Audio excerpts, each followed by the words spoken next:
Hello, this is Chicken Philosophy, Carl Jung, part 37. If you would like to start at the beginning of the Black Books, Carl Jung Black Books, I should say, part 37. If you'd like to start at the beginning, go ahead and click here.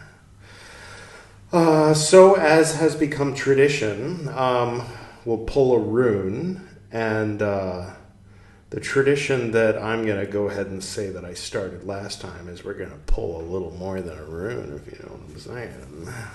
But first, let's select some appropriate to Nordic runes music.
So I tried to move a little quicker this time so as not to take up a full 17 minutes with the divination to set the milieu at the very beginning. Hey, Pymander. Oh, hey, BT. How's it going? Do you happen to have a Buddhist tarot deck? I think they exist, but it's not really something that I'm personally interested in. Okay. Well, do you have any kind of like something that could serve for the purpose of like divination, like some cards, Buddhist cards or Tibetan cards or something? You mean like this? Yeah, that'll do just fine, Pymander. Okay. Shuffle them up real nice. How's everybody doing? Okay, let's see here. And we've got this. I'll just stick that right up there. All right. I think we're good to go. I think that's enough. Nah, let's do some Dungeons and Dragons. Okay, what we'll do is we'll find out what our monster is going to be for today or for Carl Jung's entry, and then we'll find out what magical item we or he or whatever is going to have to battle that monster. Ooh, can I pull the monster card? Thank you. All right. Woohoo! How fun. All right, what kind of monster are we dealing with today? First, we'll have to decide between the small and the big. Let's go with the big for today. Okay. And shuffle them up. Whoa, these are hard. Not the best shuffleable cards in the world. And what do we got? We got Drow Priestess of Lolth. Down. Okay. Drow Priestess of Lolth.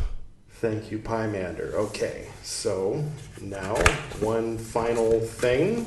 There's a whole bunch of cards. I'm just going to take this many. So you see what I'm doing. There's a massive amount of cards.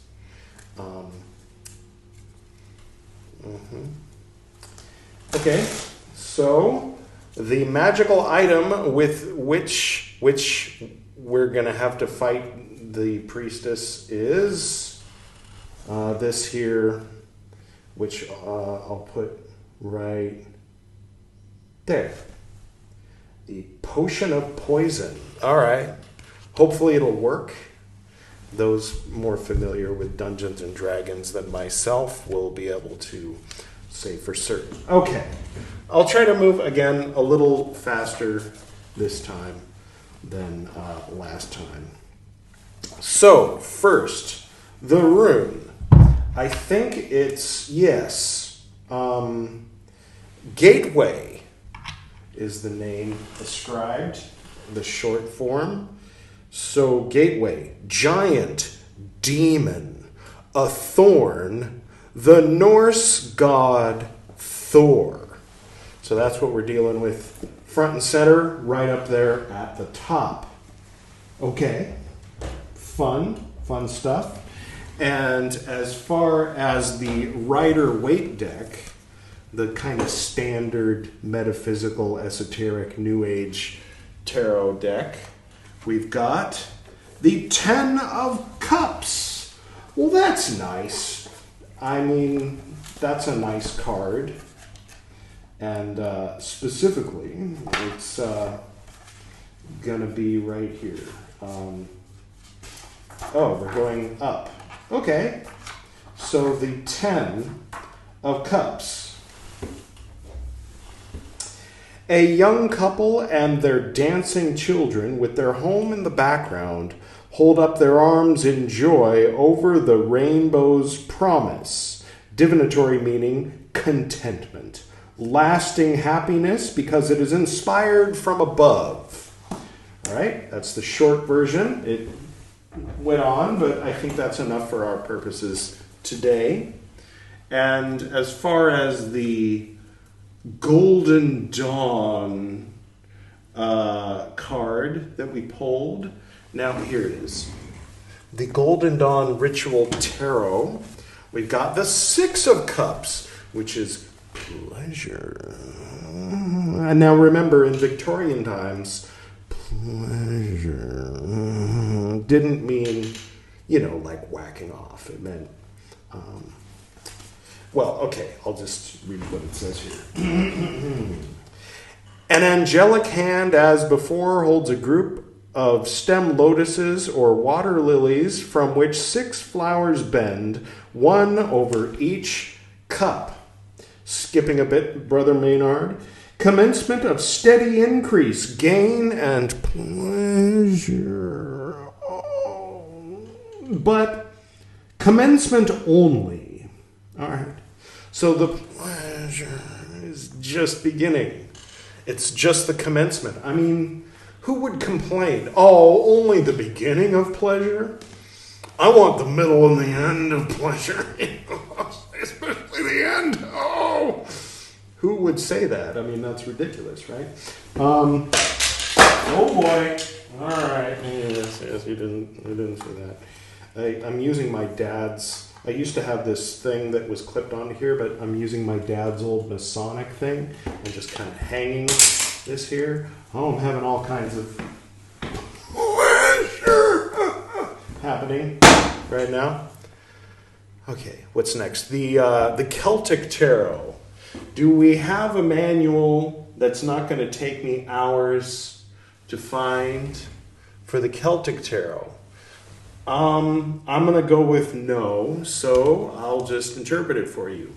The Nine of Wands. Well, it ain't good. Generally speaking, if you can apply good and evil to these things, but what really is good and evil? You know what I'm saying? One man's good is another man's evil, you know? So I'm going to go ahead and consult the Rider-Waite manual, just for fun. I mean, okay, so Nine of Wands, it's fiery and related to Yesod.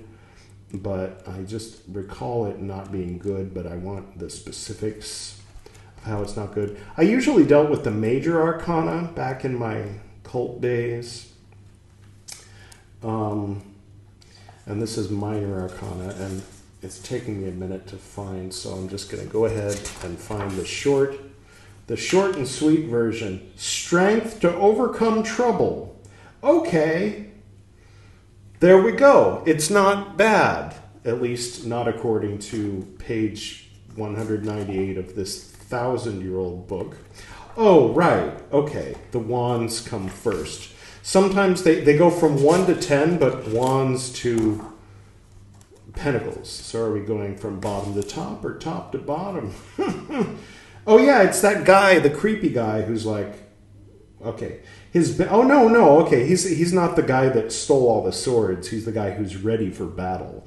His bandaged head indicates the man has already fought and is prepared to fight again. The staves behind him suggest the boundary of that which he protects. Divinatory meaning, the pause in a struggle. Right. I suppose that's better than the struggle in the struggle, right? The pause in the struggle. Now, we're getting more of a picture. And Pymander, can you explain the card that you put up here? Oh, yeah, sure, no problem. It says here, the 5 attributes of sensory enjoyment. The five desire qualities, or offerings of the 5 senses, appear as beautiful objects that captivate and symbolize the senses of sight, sound, smell, taste, and touch. As attributes of the sensory pleasures, they are mainly depicted as offerings to the peaceful deities and lineage gurus, traditionally taking these forms. 1, a mirror for sight.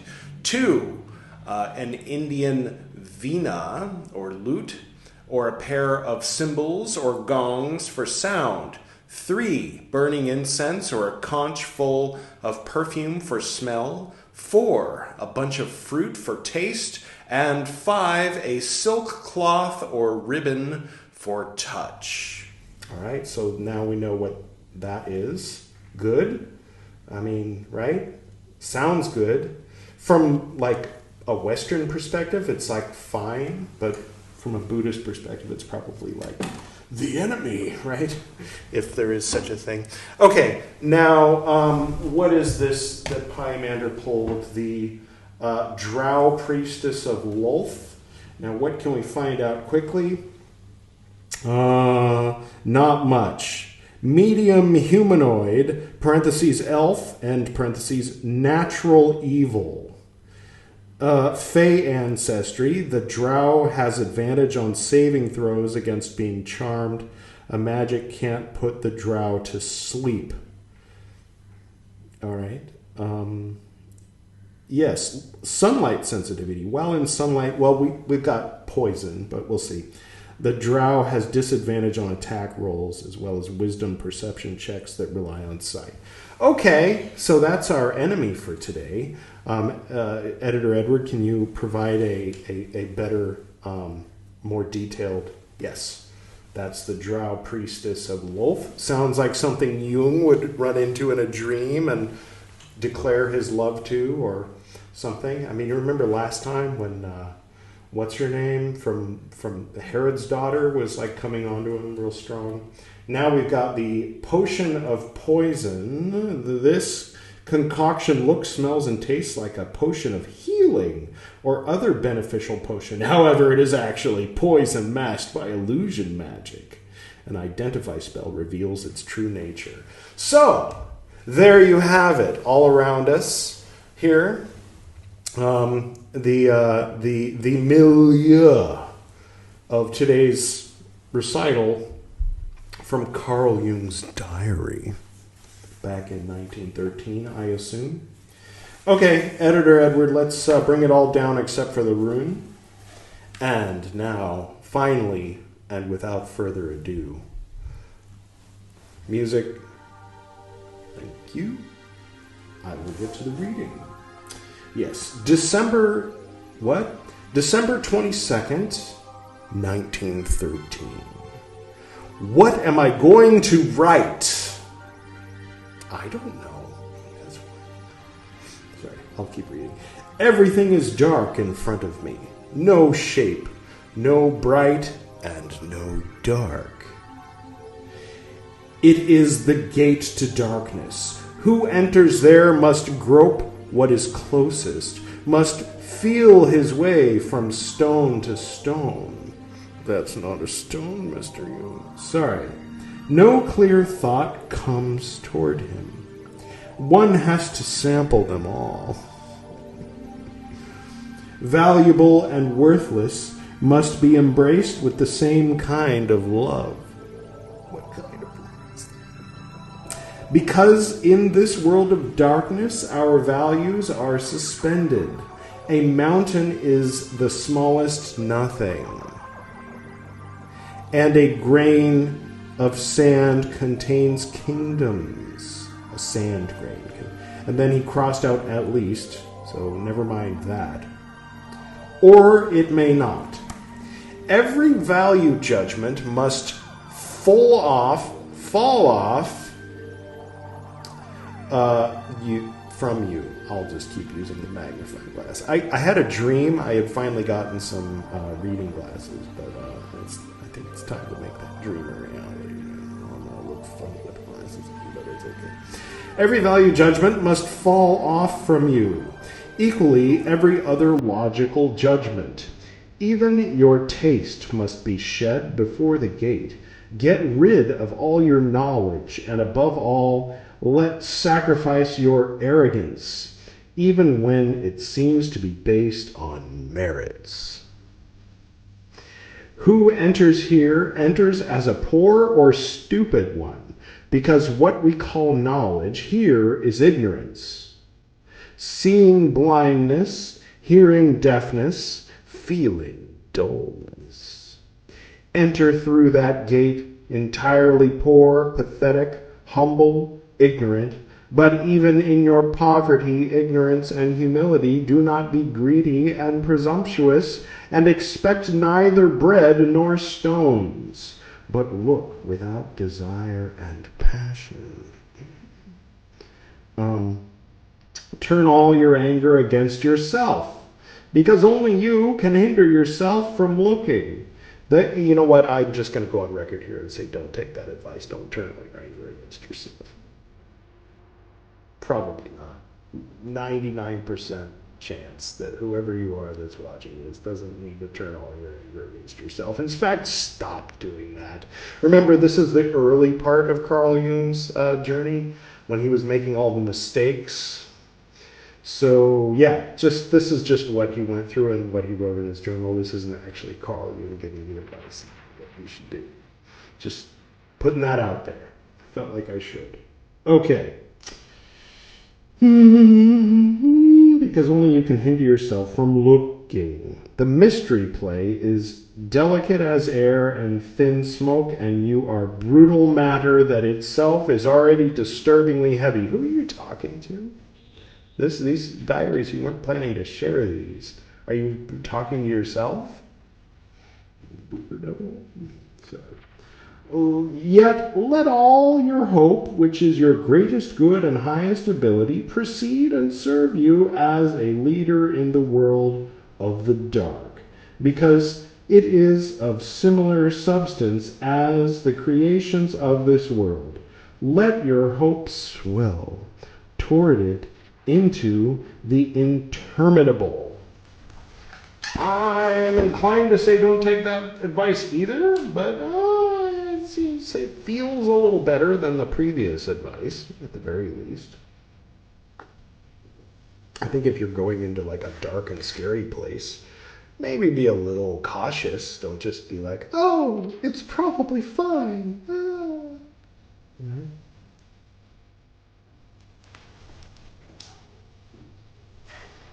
I'm just being silly. I am already standing on this waste spot in the rocky depth that seems to me like a giant crater. In the distance I see, nestled in the hillside, the white house with columns. Everything is bleak, foggy, and night-like. With no K, night, like dark, when the sun went down. I see from afar Salome. There it is, that's her name. In a white dress, walking along, that's our priestess of Lolth, right? Or maybe not, I don't know, we'll see. Along the length of the wall toward the left, touching the wall like a blind person, the black serpent behind her. The old man stands under the portal. He waves to me from the distance. Hesitantly, I draw closer. He calls Salome back. She approaches him and leans against him. She is like someone suffering. I cannot detect any sacrilege in her nature. Her hands are white and her face has a gentle expression. The serpent The serpent lies before them. I stand before them clumsily, uncertain, like a stupid boy. Here I am again, I would like to say. The words get stuck in my throat. Everything is terribly uncertain and ambiguous. The old man eyes me searchingly. What do you want here? He asks in a harsh tone. Forgive me, it is not my obtrusiveness or arrogance that leads me here. I am here, perchance, not knowing what I want, but I admit that a longing has brought me back, a longing that stayed behind in your house yesterday. I see how Salome raises her face, softly smiling, something crossed out, to the old man. It looks like quiet happiness. Yet, yes, it looks like that. But isn't she Salome? You see, prophet, I am tired. My head is as heavy as lead. I am lost in my ignorance. I have toyed with myself enough. I played hypocritical games with myself, and they all would have disgusted me were it not clever to perform what others expect from us in the world of men. It seems to me as if I were more real here, and yet I do not like being here. I even believe it resists me. Wordlessly, Elijah and Salome step inside the house. I follow them reluctantly. A feeling of guilt torments me. Is it bad conscience? I would like to turn back, but I have to. I feel it. The hall is bleak. There is the shining crystal. I need to walk up to it and look into its play of fire. I see in a fiery corona the Mother of God. With the child, as if in an old painting, Peter stands to her left, bowing. Peter, alone with the keys. The Pope, with a triple crown in a festive audience. A sitting Buddha appears in a circle of fire. Now a many-armed Kali, this bloody goddess. Now Salome herself, desperately wringing her hands. Now that white shape of a girl with black hair, my own soul. And now that white shape of a man, which also appeared to me at the time, it resembles Michelangelo's sitting Moses. It is Elijah. Elijah and Salome stand before me, real, as if softly smiling. These visions are full of torment, and the meaning of these images is dark to me. Elijah, please shed some light. Elijah waves silently and leads the way toward the left. Salome enters a coronade to the right. I follow Elijah into an even darker room. There seems to be bookshelves on the wall. A burning red lamp hangs from the ceiling. I sit down exhausted in an armchair. Elijah stands before me, leaning on a marble lion. Behind him are bleak, dark, and red little window panes. He speaks. Are you anxious? Why are you afraid?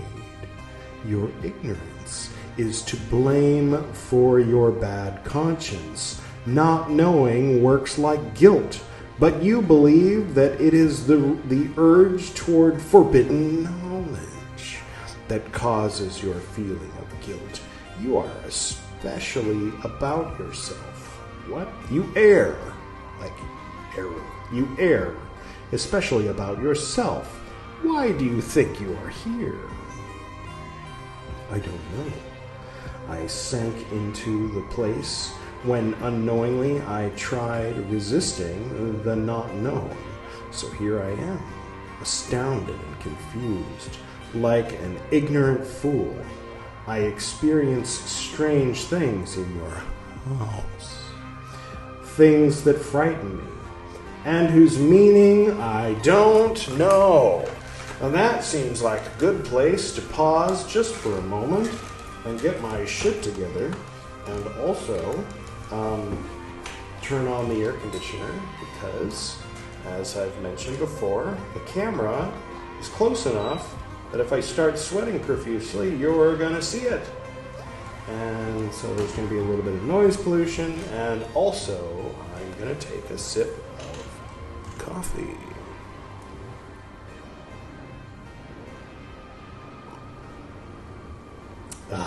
Seems like a potion of healing. Wait a minute. Okay, continuing. Yes. So listen. What? Yes.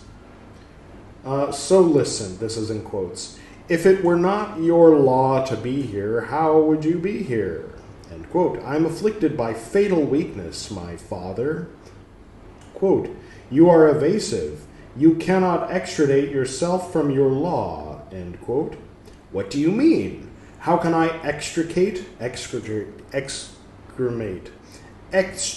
myself from what is unknown to me, which I cannot reach with either feeling or presentiment?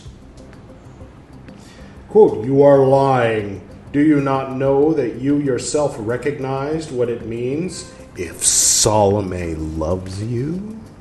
End quote. All right, so according to this, it means he's John the Baptist. Spoilers. No, let's see. I used to get messages from people saying, I had a dream that Solomon told me I was his bride. What does it mean? And I'm like, I don't do dream interpretation. Sorry. You are right. A doubtful and uncertain thought arose in me for a moment, but I have forgotten it again. By the way, if you're watching, it means you're the chosen one. Good luck. Quote, you have not forgotten it. It burns deep inside you, but you are afraid of megalomania? Are you that cowardly? Are you so cowardly as to be afraid of megalomania? Oh, I've been there, I have to admit. 24 years ago that I've been Or can you not differentiate this thought from your own self, from your human nature, enough so that you wished to claim it for yourself? End quote. The thought went too far for me, and I shun far-fetched ideas.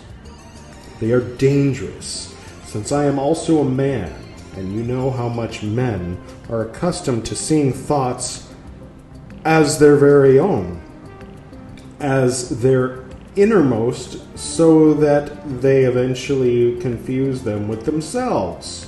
Quote, will you, I ask you, therefore confuse yourself with a tree or an animal because you look at them and because they exist with you in one and the same world? Must you be your thoughts because you are in the world of your thoughts? Good question. I think it would be obvious that your thoughts are just as much outside your mind is crossed out, self, as trees and animals are outside your body. End quote. You are certainly right from your point of view, but my thought world was for me more word than fact. I thought, my thought world, this is I. Quote, that way you became the victim of your megalomania without seeing it. Do you say to your human world, to each I and to every being outside of you, this is my I or my body? End quote. I do. Sorry. I stepped into your house, my father, feeling like a schoolboy about to be scolded. But you taught me a salutary wisdom. I can also consider a thought as being outside myself. That helps me to return to that terrible conclusion that my tongue is reluctant to express. Express it with your tongue. Sorry. I thought that Salome loves me because I resemble John. Called it. Or you. This thought seemed all too bold. Express it with your tongue. Sorry. And believable to me. Pleasure. Sorry. That's why I rejected it. And thought that she loves me because I am really quite opposite of you. That she loves her badness in my badness. Sorry. This thought was devastating. The old one is silent. Black heaviness lies on me. Suddenly, Salome steps into the room, lays her arm around my shoulder. She presumably takes me for her father, in whose chair I seem to sit. I dare neither move nor speak. She speaks. I know that you are not my father. You are his son. I am your sister. Okay, Morty. You, Salome, my sister, was this the terrible attraction that emanated from you? That unnameable horror of you? Of your touch? Who was our mother? I mean, dude, it's a dream. Don't take it literally. Oh, she's responding. Mary. Which one? It is a hellish dream, Salome, Elijah, Mary our mother. What madness lurks in your words? The mother of our Savior? Oh, that Mary. Our mother, when I crossed your threshold today, I foresaw calamity. Alas, it has come. Doubt tears my heart apart. Are you out of your senses? Senses? Remember? Senses? Pymander's card. Salome, you, Elijah, protector of the divine law, speak. Is this a devilish spell cast by the rejected? How can she say such a thing? Or are both of you out of your senses? Or am I out of my senses? You are symbols, and Mary is a symbol. I am simply too confused to see through you now. The old man speaks. Question mark? Okay. Quote, you may call us symbols for the same reason that you can also call your real fellow men symbols, if you wish to. But we exist, and exist is underlined, and are just as real as your fellow men. You invalidate nothing and solve nothing by calling us symbols. End quote. You plunge me into a terrible confusion. Do you wish to be realities? The old man speaks, quote, we are certainly what you call realities. Here we are, and you have to accept us. The choice is yours. End quote. I am sitting in silence. Salome has removed herself. Uncertainly, yes, and gloomily I look around. In the background of the room, a high golden red flame burns on a round marble altar. The serpent has encircled the flame. Its eyes glitter with golden reflections. Swaying, I turn to the exit. Before me, a powerful lion walks slowly through the hall. I watch it without horror. Outside, a mighty starry sky arches over the world, over the wild rocky landscape.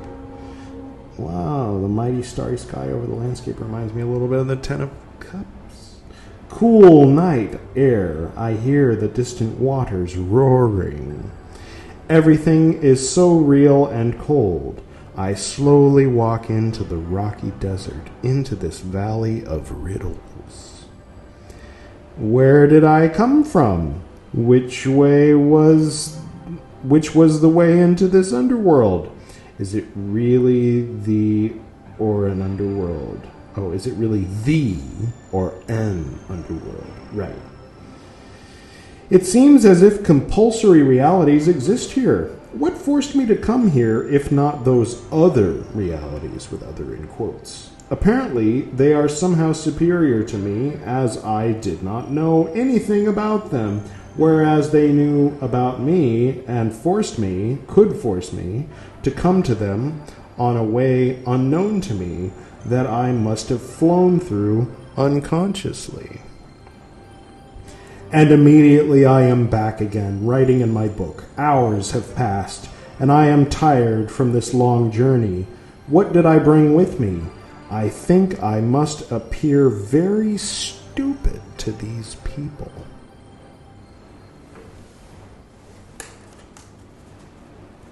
Well, let's bring our cards back for a moment here. Does it help clarify? No. Okay, get rid of the cards. All right. That was fun. A bit. So Salome is his sister.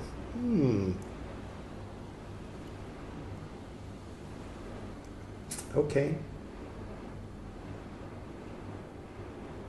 I got nothing. But I had fun. I hope you had fun too. Journeying through the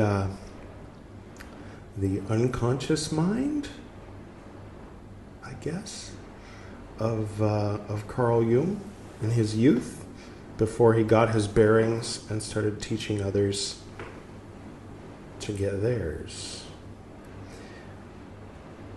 Okay. Oh, I think last time, last time it was Gwydion, and he said that later, after he was going to record that, he was going to go to Potikar on Divar Island, where people dress up as like horrible monster creatures and frighten children and stuff to celebrate Mardi Gras or something. So here's some video of that.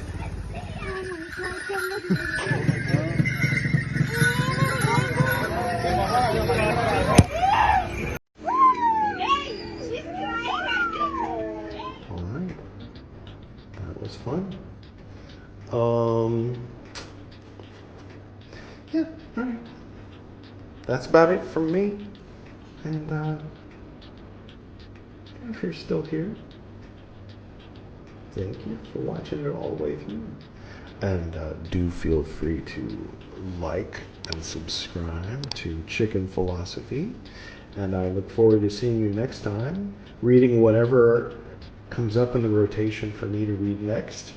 And whoever comes up next, Edward, I think, looks forward to reading whatever comes up next. And we'll see you then. And until then, I bid you a sincere, heartfelt, and pleasurable